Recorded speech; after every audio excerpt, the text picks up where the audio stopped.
All right, so what I have here today is a teleconverter. Now this happens to be the Fujifilm 1.4 times teleconverter.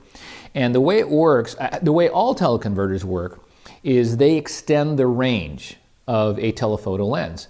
And the way it works is basically you attach this to the camera body, and then the lens itself attaches to the teleconverter. And it works pretty good, and as you can see, it's not very large. In fact, compared to the 18 to 55, a very common lens in the Fuji X system, it's not very large at all. So it's got some advantages to it. One of the advantages, obviously, is lightweight. You can carry this thing around in a little pack, you barely notice it, and when you want to increase your lens range by, let's say, 1.4, then all you do is you attach this to your body. Now, the other advantage, obviously, is that you aren't spending a whole lot of money. This doesn't cost nearly as much as a dedicated lens of the same range.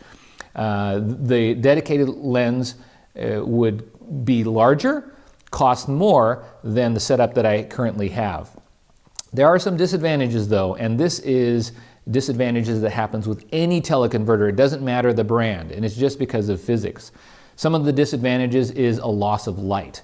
You'll lose maybe one, maybe two stops of light depending on the magnification, and that means that your lens won't be quite as fast. An f2.8 lens will, at this loss of one stop of light, would be an f4 lens, for instance.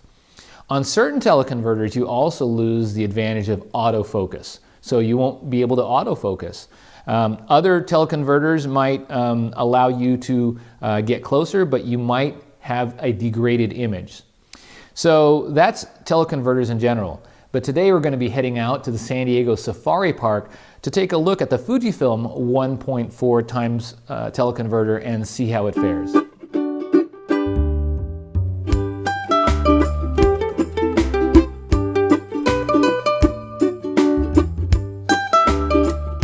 All right, so let's do a snapshot overview of some specs. Cost, about $450.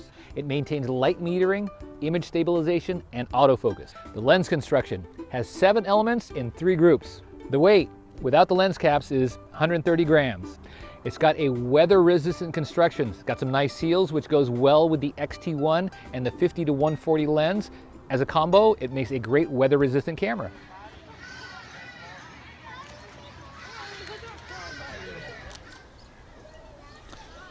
All right, so what I'm doing right now is I'm taking pictures both with and without the teleconverter. So I'll show you the pictures in just a little while, but you'll be able to see the difference between the telephoto nature of the converter. All right, so let's take a look at some of the pictures here. This first one here is without the teleconverter, and as you can see, it's not bad. I mean, it's an excellent lens. But let's take a look at what it looks like with the teleconverter. And here you can see that it's a little bit closer. And you can even see the eye of the flamingo here. Nice detail on the feathers, etc. So not too much image degradation from the teleconverter, and really nice color and saturation. So let's go ahead and go out to other parts of the park and check out other animals to go take pictures of. Hey, and I just wanted to show you what it looks like. So this is with the teleconverter actually attached. You can barely notice it. It only increases the length of the lens just that much. So without it, it would just be this lens, obviously, there. So not much in addition, not much to carry around, and you can't even tell that a teleconverter is on there. So I just wanted to show you what that looks like with it attached. I'm actually getting some cool shots.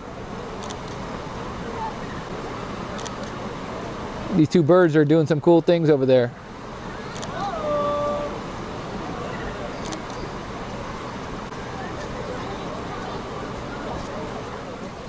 So the 1.4 multiplier of the Fuji teleconverter makes this 50 to 144 lens a 70 to 196, and with an APS-C sensor it makes it a 105 to 294.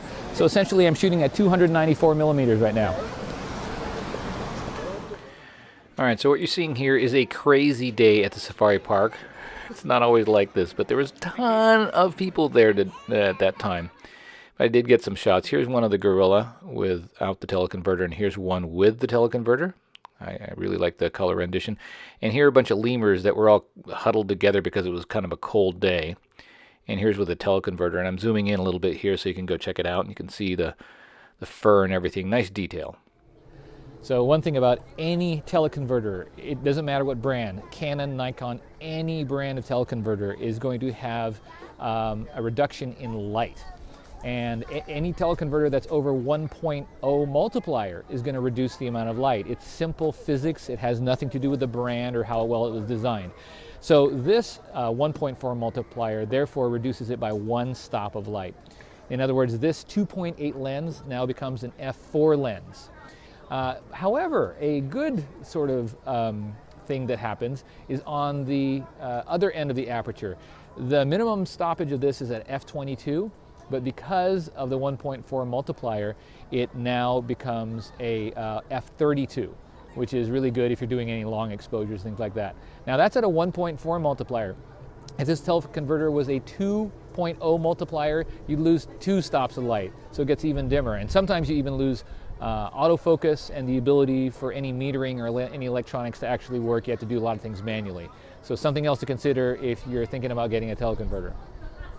All right, so one thing you should know is that the teleconverter, the current Fujifilm 1.4 times teleconverter, currently on today in December 2015 is not compatible with any other lens except the 50 to 144, and that is because of the way it's constructed. If you notice right here, there is a protrusion and it sticks out, and it's designed to only fit with certain lenses, okay? And you can't retrofit the lens in order for it to work, because if you take a look at, here's a conventional lens, an 18 to 55, there is simply no way that that protrusion is going to allow this to attach. So it's not as though you can just attach this to any lens. Currently in the lineup, the 50 to 144 is the only one that will take the teleconverter, but I know that Fujifilm has in the future plans.